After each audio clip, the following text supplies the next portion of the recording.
Diskriminasi kaum LGBT. Halo semuanya, selamat malam. Kembali lagi di YouTube channelnya kita Keluarga Corona. Dalam konten kali ini kita akan membahas tentang diskriminasi LGBT. Kalian yang ingin bertanya, silakan kirimkan pertanyaannya di Messenger dan juga di akun Instagramnya kita. Nah, kali ini kita akan membahas tentang diskriminasi LGBT khususnya kaum transseksual. Tapi sebelumnya jangan lupa subscribe dulu YouTube channelnya kita Keluarga Corona, dan juga like dan komen juga. Kemudian jangan lupa di-share kepada teman-teman yang lainnya. Baik, untuk kali ini kita akan membahas tentang edisi sharing, yaitu tentang diskriminasi LGBT. Ya, saya bacakan sedikit wacananya. Tuhan menciptakan kita penuh dengan kasih sayang. Lantas kenapa kita makhluknya saling menghujat dan saling menghakimi sesama manusia? Saya tahu bahwa semua orang tidak akan suka dengan konten ini, tapi saya akan terus maju dan berjalan menuju kebahagiaan, kesuksesan sebagai makhluk Tuhan. Bahagia dan derita kita, hanya kita dan Tuhanlah yang tahu. Saya percaya bahwa di balik kebencian mereka ada ribuan doa dan kebaikan yang mengalir. Ingatlah bahwa tidak ada makhluk yang sempurna kecuali Tuhan. Nah, baik.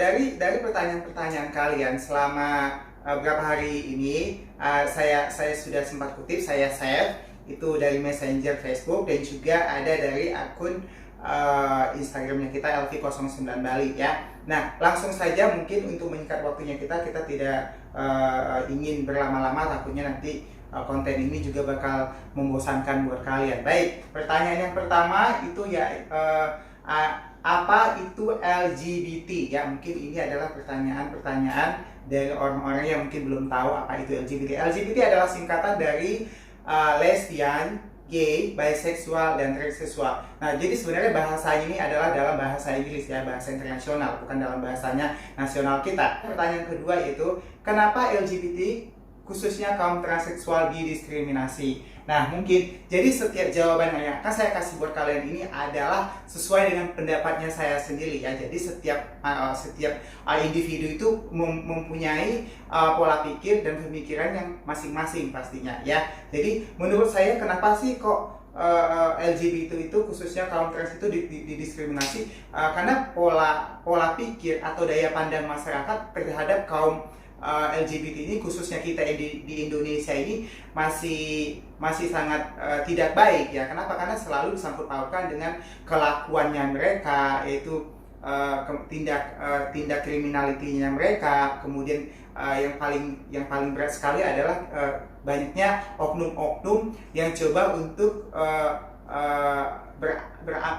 beralasan bahwasanya LGBT itu tidak dibenarkan dalam agama seperti itu. Nah, jadi mereka selalu beralasan bahwasannya LGBT itu tidak baik bagi mereka, mungkin ya, khususnya di negara kita sendiri. Tapi mungkin di negara luar sana mungkin ada beberapa orang yang mungkin masih belum respect terhadap kaum LGBT ini tadi ya. Nah, jadi sebenarnya yang membuat mereka orang-orang mendiskriminasi kaum ini sendiri adalah mungkin yang pertama itu dari kelakuannya kita sendiri, kemudian orientasi seksnya kita, kemudian juga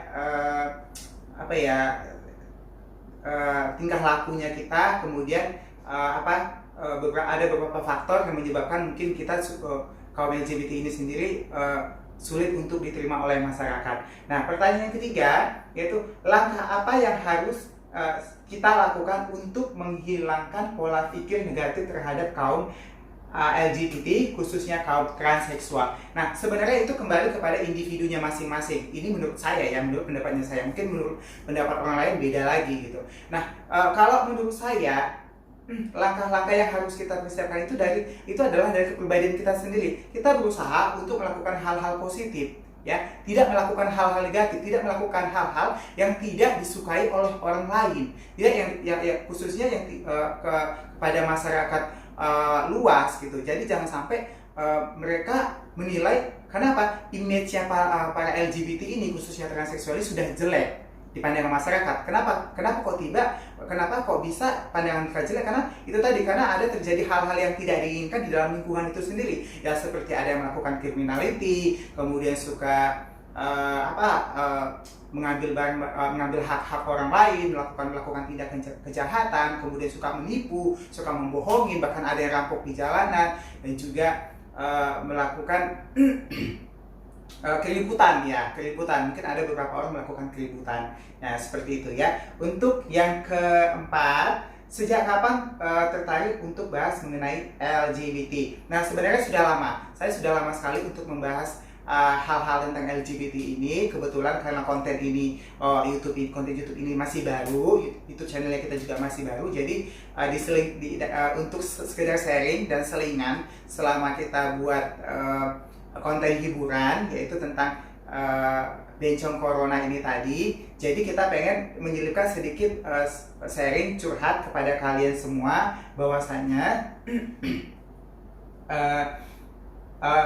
ada beberapa hal yang membuat saya tertarik untuk membahas tentang masalah LGBT ini tadi, karena yang faktor utama adalah karena saya sendiri adalah termasuk dalam keluarga LGBT itu sendiri gitu. Nah, jadi mungkin konten dan cerita yang saya buat ini tidak akan jauh dari masalah LGBT itu sendiri gitu. Yang membuat hal yang paling membuat saya menarik adalah saya ingin mengubah gitu loh, sebisa mungkin, semaksimal mungkin kita berusaha untuk mengubah daya pandang masyarakat terhadap kaum LGBT ini, khususnya transseksual. Kenapa? Sebenarnya tidak semuanya mereka itu melakukan hal-hal negatif, tidak semuanya LGBT itu, khususnya transseksual itu melakukan tindak kriminal. Ya, tidak ada ubahnya dengan manusia-manusia lainnya gitu, yang normal sekalipun mereka juga banyak melakukan hal-hal yang tidak baik. Banyak juga yang melakukan criminality, banyak juga yang jadi pekerja seks, kemudian banyak juga yang rampok, banyak yang suka buat keributan juga. Nah, jadi jangan hanya karena satu kesalahan oknum gitu, satu kesalahan dari pihak, kemudian semua jadi disalahkan. Jadi ini kembali kepada individunya masing-masing, seperti itu ya. Nah, kemudian apa dan saran masukan terhadap kaum LGBT, khususnya trans yang berkelakuan kriminal dan penjual seks? Yang pertama dulu saya jawab itu soal criminality. Ya, tindakan kriminal, siapapun itu individunya, siapapun itu manusia, itu sudah melanggar hukum. Otomatis mau itu kaum normal, mau itu kaum LGBT, mau itu hewan sekalipun, kalau dia melakukan hal yang tidak baik, itu sudah pasti hal-hal yang merugikan orang lain gitu loh. Jadi bedanya itu, kalau criminality ini dia sudah merugikan dirinya sendiri, dan dia juga sudah merugikan orang lain gitu loh. Jadi kedua belah pihak ini saling dirugikan. Nah, kalau untuk masalah pekerja seksual, itu kembali kepada individunya masing-masing gitu loh. Jadi itu hak asasi, ada hak asasi di sana, itu haknya dia. Kita boleh memberikan nasihat, kita boleh memberikan masukan kepada mereka, tapi untuk selanjutnya itu hak asasi mereka masing-masing. Kalau kalian pengen memberikan saran, masukan, atau penegasan, atau tindakan yang lebih jauh kepada mereka yang melakukan pekerja seks ini tadi, ya kasihkan solusi gitu loh. Jadi jangan hanya memberikan masukan tapi tidak memberikan solusi. Nah, jadi kita pengen setiap ada masalah yang datang itu harus ada solusi gitu loh. Tapi karena memang realitinya setiap masalah yang datang akan ada solusi yang mengiringinya gitu loh. Jadi di balik solusi ini tadi akan ada lagi masalah yang baru yang datang. Jadi kita berusaha untuk membuatnya balance gitu loh. Jadi jangan terlalu diskriminasi, jangan terlalu memojokkan, jangan terlalu menyalahkan salah satu pihak. Setidaknya kalau dalam ibarat kata nih ya, kalau kita bilang, kamu jangan dong ngejual diri terus, kamu kasihan keluarga kamu malu, masa anak kamu harus, ya udah kamu kasih solusi gitu, kasih pekerjaan kayak, atau biayain dia, bantu dengan biaya hidupnya atau apapun gitu. Jangan hanya bisa memberikan, sejauh ini yang saya lihat kebanyakan orang-orang itu selalu memberikan masukan, tapi tidak memberikan solusi. Jadi ibaratnya anak kecil sekalipun kalau soal ngomong semua bisa ngomong, tapi tidak memberikan solusi dan tidak memberikan jalan keluarnya, itu tadi. Jadi kalau bagi saya untuk masalah pekerja seksual ini itu kembali ke hak asasi dan hak asasi manusia dan individunya masing-masing. Ya, beda dengan masalah kriminal ini tadi. Jadi kalau masalah kriminal itu betul-betul kalau buat saya, tolong kalau bisa jangan terjadi lagi hal-hal yang tidak diinginkan termasuk kriminal ini tadi gitu loh. Kalau untuk masalah penjual seks itu haknya masing-masing gitu, karena kan barangnya ada yang punya mereka bekerja seperti itu karena untuk biaya hidup, untuk biaya keluarganya. Memang di luar sana kan banyak pekerjaan sebetulnya, tapi kalau untuk kebutuhan masing-masing itu kan standarnya beda-beda gitu. Jadi kita nggak boleh memaksakan gitu, tidak boleh saling menjatuhkan seperti itu. Jadi ya udah, kasih kebebasan selagi dia tidak merugikan kalian, selagi tidak melakukan tindakan kriminal, oke, kasihlah mereka kebebasan seperti itu ya. Nah, kemudian pertanyaan selanjutnya yang keenam ya, benar atau tidak bahwa tidak semua pihak suka dan respect terhadap kaum LGBT khususnya transseksual?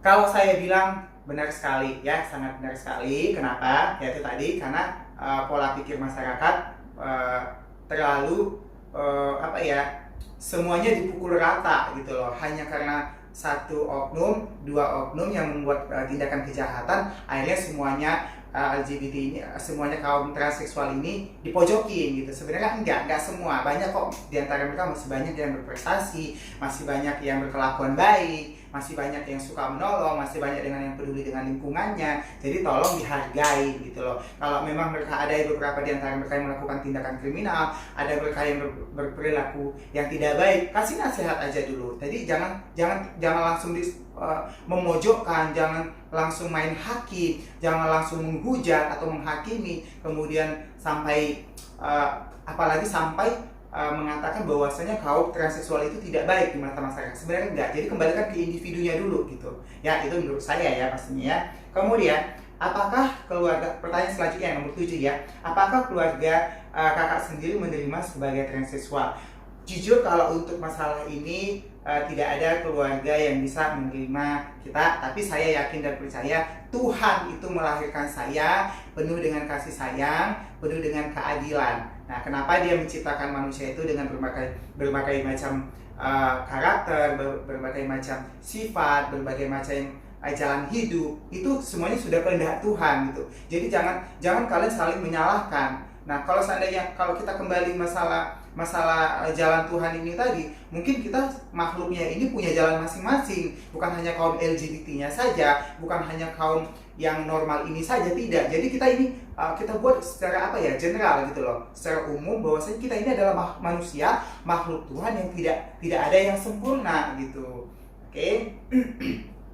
Nah, jadi kalau untuk keluarga, kalau untuk keluarga saya sendiri, jujur saya bilang mungkin agak berat mereka menerima, tapi saya berusaha ya, di balik pola pikir mereka ini tadi, saya berusaha untuk melakukan hal-hal positif seperti menciptakan lapangan pekerjaan, membuat bisnis, kemudian berusaha untuk lebih baik dan lebih baik. Jadi tunjukin pada mereka bahwasanya saya tidak sejelek apa yang mereka pikirkan, seperti itu. Jadi jangan karena mereka mendengar kabar kabar angin di sana, ada bencong melakukan kejahatan atau yang jual diri, yang segala macam seperti itu. Jadi tidak semuanya gitu, tidak semuanya. Jadi saya berusaha meyakinkan keluarga saya bahwa saya ini bisa memiliki kehidupan yang lebih baik, beda gitu loh daripada orang-orang yang lainnya, seperti itu ya. Kemudian yang nomor 8, bagaimana cara kakak menyikapi orang-orang yang suka melecehkan kaum LGBT? Sejauh ini saya menyikapinya ada 2 cara. Kalau tidak diam, berbicara gitu loh. Paling kalau saya sudah, tapi tergantung individunya ya, tergantung individunya. Yang melecehkan ini tadi, saya lihat dulu dia siapa gitu loh. Nah, terus hidupnya kayak apa? Apakah hidupnya itu lebih baik daripada saya terima gitu loh. Tapi kebanyakan kadang kalau kita di public area sekalipun, banyak tuh yang orang-orang yang ibaratnya kita lagi ketemu di jalan, kemudian mereka suka teriakin, bencong gini. Nah, so what gitu loh. Kalau saya bencong emang kenapa gitu loh. Saya memiliki kehidupan yang lebih baik daripada yang teriakin ini saya tadi. kalau saya lihat ibaratnya kalau bisa kita bilang dia itu kuli bangunan gitu loh. Saya sendiri sudah memiliki prestasi yang baik, sudah memberikan efek positif kepada lingkungan, menciptakan pekerjaan, membantu, mensupport, kemudian melakukan beberapa hal yang positif di dalam lingkungan saya sendiri gitu loh. Jadi kenapa kok sampai ada pihak-pihak yang melecehkan gitu tanpa melihat backgroundnya sendiri gitu loh. Nah, jadi mungkin ada beberapa di antara mereka itu yang tidak tahu backgroundnya kita seperti apa ya. Jadi mungkin kalau dia tidak seperti saya bilang tadi, kalau saya diam itu berarti saya coba untuk nulis dada, berpikir positif, toh dia juga nggak tahu siapa saya, seperti itu. Nah, ketika nanti ada orang yang sudah tahu siapa saya, kemudian masih menghujat, masih menghakimi, masih memojokkan, otomatis saya akan bicara seperti itu ya. Nah, kemudian yang selanjutnya nomor 9 ya, merasa malu atau marah jika ada yang meneriakin kata bencong di pabrik karya. Nah, ini tadi sudah hampir saya bahas, sudah kita bahas di pertanyaan nomor 8 ya. Jadi kalau dibilang marahnya ya lihat situasi kondisinya juga gitu, lihat moodnya kita juga, dan lihat juga siapa. Kalau seandainya saya pernah ada kejadian itu kayak orang kelurahan, saya ketemu di jalan, mereka teriakin saya bencong di jalan, bencong, mungkin seperti itu. Jadi lantas saya balik, saya datangin, Bapak kenapa ngomong begitu? Bapak ini adalah seorang pengayom masyarakat. Seharusnya Bapak itu melindungi masyarakatnya gitu loh. Kenapa kok sampai melakukan hal-hal yang tidak baik di publik seperti itu? Nah, jadi jangan sampai kita bilang ya, mereka itu seakan-akan menjatuhkan harga dirinya sendiri. Dengan uniformnya dia, dengan seragamnya dia itu adalah pengayom masyarakat, tapi dia memojokkan masyarakatnya sendiri. Nah, itu adalah hal-hal yang tidak baik. Ya, jadi itu adalah hal yang saya alami beberapa bulan yang lalu ya. Jadi saya sempat emosi, kemudian saya sempat disuruh ikut, ya saya ikutin, kita ngobrol baik-baik, tapi solusinya akhirnya kita menemukan solusi dan jalan terbaiknya, dan mereka setelah saya kasih tahu Pak bahwasanya tidak semua orang itu berkelakuan tidak baik, dan tidak semua juga bahwa manusia itu semuanya berkelakuan baik. Jadi kita ini individu, kita ini adalah makhluk Tuhan gitu. Jangan melihat kalau saya transseksual, yang ini kaum normal, yang ini dia, jangan dilihat. Kita lihat, kita berusaha untuk berpikiran yang modern gitu ya, berpikir positif bahwasanya kita adalah makhluk Tuhan yang tidak ada yang sempurna gitu ya. Nah, kemudian yang nomor 10 ya, apa yang membuat masyarakat berat menerima keberadaan kita sebagai kaum LGBT? Ya, yang membuat masyarakat itu adalah tadi mungkin sudah di pertanyaan yang kedua atau ketiga, mungkin tadi sudah saya bahas bahwasannya hal yang paling berat itu tadi faktor tradisi, kemudian faktor individunya, pendidikannya juga, kemudian religius ya, faktor agama. Kebanyakan orang itu menghakimi itu, realitinya kita lihat sih kebanyakan itu selalu mengkaitkan dengan soal agama gitu. Kemudian tindakan kriminal seperti itu ya. Kemudian yang nomor 11 ya, apa saran kakak terhadap masyarakat agar tidak melakukan diskriminasi lagi terhadap kaum LGBT? Nah, untuk pertanyaan kali ini ya, sarannya kita itu kita berusaha untuk berkelakuan baik. Kita berusaha untuk humble, untuk sopan, untuk berbagi kasih sayang, kemudian peduli dengan lingkungannya. Tunjukkan kepada mereka hal-hal positif, lakukan hal-hal yang baik yang bisa mengubah pola pikir masyarakat ini tadi. Dari pola pikir yang tadi yang jelek, bagaimana caranya kita mengubah pola pikir mereka menjadi lebih baik. Jadi setidaknya ya hal-hal positif ini tadi, kita bekerja dalam hal-hal yang baik, kemudian kita tidak melakukan tindakan kriminal lagi, kemudian tidak melakukan kerugian terhadap orang lain, berusaha untuk sabar, jangan gampang emosian, karena kaum transseksual ini sendiri sebetulnya kalau sudah emosi itu sifat aslinya itu keluar seperti itu. Jadi jangan sampai itu menjadi hal yang tidak baik untuk lingkungannya gitu. Nah, jadi kadang-kadang setiap manusia ini kan pikirannya beda-beda gitu. Mungkin ada yang paham dan ada yang tidak paham. Jadi cobalah untuk dari apa ya, dari dari kita sendiri dulu, dari individunya sendiri dulu. Kita berkelakuan baik dulu aja. Jadi mungkin kalian paham apa yang saya maksud dengan yang baik ini tadi. Yang baik itu ya pasti hal-hal yang positif gitu. Lakukan hal-hal positif, bagaimana step by step kita bisa merubah dari cara berpakaian kita juga gitu loh, dari cara kita berbicara juga, dengan attitude yang kita berbicara kepada lingkungannya kita. Jadi mungkin step by step lingkungan kita akan menerima keberadaan kita seperti itu ya. Baik, kemudian untuk yang selanjutnya nomor 12, pilih hater atau lover. Ya, jujur kalau saya sejauh ini pilih dua-duanya ya. Kenapa? Dengan adanya hater, saya berusaha untuk keep fighting, lagi berusaha supaya menjadi lebih baik daripada hujatan-hujatan mereka gitu loh. Supaya saya sendiri bisa berusaha semaksimal mungkin untuk menjadi lebih baik daripada mereka yang suka menghujat seperti itu ya. Jadi hater kita bilangnya. Jadi hater ini sebenarnya pembenci yang sebenarnya itu adalah motivasi buat kita. Dengan adanya hujatan mereka itu jadi motivasi. Kalau dia kamu loh kelakuannya begini, ya udah kita introspeksi diri untuk tidak melakukan hal itu lagi gitu loh. Dan jadi sebenarnya kalau saya bilang itu hater itu buat saya kayak supporter gitu loh, jadi motivasi buat kitanya. Nah kalau lover itu, saya sangat bangga dengan keberadaan lover ini tadi. Saya merasa didoakan, saya merasa selalu disupport oleh mereka, saya merasa selalu diberikan nasihat-nasihat yang baik, selalu dikasih jalan, dikasih solusi untuk melakukan hal-hal yang lebih baik. Nah dalam hidup kita ini, dari kita hidup yang sudah memiliki kehidupan yang baik, kita tetap berusaha semaksimal mungkin untuk menemukan kehidupan yang lebih baik. Setelah kita mendapatkan nanti hidup yang lebih baik ini tadi, kita berusaha lagi untuk menjadi yang terbaik pastinya ya. Nah ini pertanyaan terakhir, yaitu adalah bisnis atau popularitas. Sejauh ini saya pilih bisnis ya. Kenapa? Karena memang bisnis kita masih ada, sampai sekarang bisnis saya masih ada. Cuman hanya kendala pandemi ini tadi, jadi kita tutup untuk sementara waktu yang masih belum pasti ya. Jadi saya tetap fokus ke dalam bisnis. Kalau untuk masalah konten-konten YouTube ini tadi ya mungkin hanya sebagai selingan, tapi kedepannya kalau memang ini bermanfaat buat lingkungan saya sendiri dan bermanfaat buat orang-orang di sekitar saya, dan juga mungkin ada faedahnya kali ya, ada faedahnya mungkin buat orang-orang sekitar, ya mungkin akan kita lanjutkan seterusnya seperti itu ya. Jadi untuk sejauh ini mungkin hanya sekedar hiburan dan sharing seperti itu.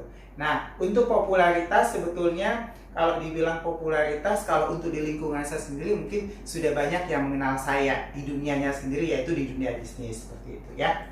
Tidak semua kaum LGBT itu berkelakuan baik, dan tidak pula semuanya berkelakuan tidak baik. Oke? Tidak ubahnya dengan mereka yang kaum normal. Jangan lupa bahwa kita adalah manusia biasa yang jauh dari kata sempurna. Lantas kenapa kita menghujat? Dan kenapa kita suka menghakimi orang lain? Kita adalah manusia, makhluk Tuhan, dilahirkan penuh dengan kasih sayang.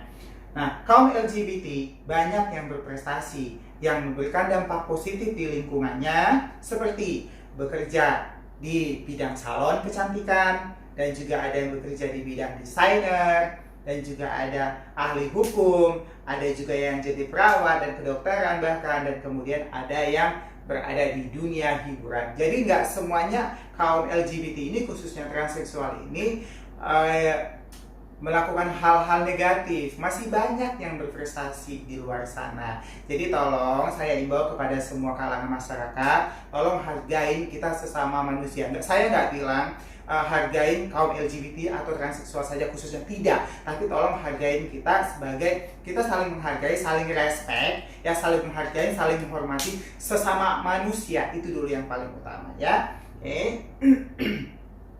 Saya tahu mungkin tidak mudah bagi keluarga ataupun orang lain untuk menerima keberadaan kita, khususnya kaum transseksual. Tapi dengan mudahnya mereka menerima uang dan materi dari kaum transseksual itu sendiri. Jadi coba deh dipahami ya, jangan sampai Jangan sampai kalian menghujat, kalian menghakimi, kalian mendiskriminasi kaum LGBT khususnya transseksual. Tapi giliran materi, uang kalian mau terima. Jadi coba deh berpikir positif ya. Oke, baik, kalau begitu cukup sekian konten kali ini. Terima kasih banyak buat kalian yang sudah menonton. Jangan lupa subscribe, like, comment, and share.